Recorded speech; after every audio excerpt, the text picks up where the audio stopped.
Yeah. So, stepping back, I think we can all see now, like, the path that you took to really focus on the solving problems and the cash offer and how that came into play. How did all that unfold into Fello? I started to see it locally in Northeast Ohio, just with this little company Flash House, where I started to see my clients in my database, people in my database were going to a competitor's site. It just so happened I owned the competitor. Sure. But they were going to a competitor's site requesting a cash offer and not reaching out to the young team who should have been their advocate and helping them navigate through the cash offer program or the cash offer solution, right? So it kind of opened my eyes up to, I'm sick of losing these people and sick of seeing people in the young team's database, creeping around on flashhouse.com. What if we created a platform that actually marketed to the database seller messaging, whether it's home value or cash offer or whatever it may be, to start getting them to come to me first. And then I can bring them to the Flash House or the Open Door or whatever it may be, but I can still participate in the relationship or in the transaction with them. And so it really, Fello, which launched in October of 2022, so we're about to be 2 years old, was really built off of a pain point that I was seeing with two companies that I own. In the disconnect between the two companies, the goal was essentially to bring them together and then market to the database all the seller options that we could bring to the homeowner.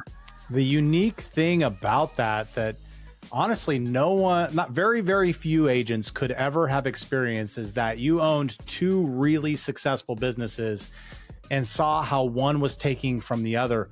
What's interesting 100%. Is with all of these agents, me included, until I started using Fello, but like how many opportunities am I losing out of my database to competitors who are offering just a better call to action?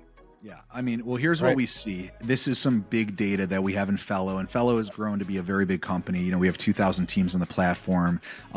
It's grown really quickly, right? 5% or more of your database will list their home year over year.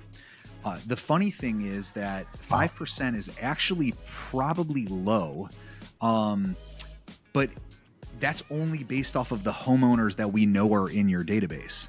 One of the things that's interesting with Fello is, people sync their database into Fello, and then we start marketing to their database, trying to find homeowners and get homeowners to raise their hand. Sure. Well, we see more than 80% of the databases that are synced into Fello, we have about 35 million contacts, so it's a pretty large sample size, don't have an address attached to them, which means that they're probably buyer leads that someone bought from Zillow, Realtor.com, PPC, whoever they're buying them from, right? All great companies. But we've built our databases and our business on buyer lead acquisition. We have these massive databases with very few addresses attached. What Fello started to expose was how many of these contacts in your database actually are homeowners. And if we're going to start actually becoming intentional about finding listings, let's start foundationally with the homeowners in your database. So let's first discover, of that 80% that we don't have an address attached to them, how many of those people actually own homes? So let's find the homeowners. Then after that, let's start marketing to those homeowners to get them to acknowledge and raise their hands, and then start to work them down the funnel. But it's just been very eye-opening when you look at the data, and where there's a major pain point within our industry is agents are buying a lot of buyer leads. They build databases that they store those buyer leads, and basically most of them go to die in watch status or qualify status or whatever pond we put them in, right? Those leads get super cold. We put them on some sort of automated drip on a buy side, and then we never call them again.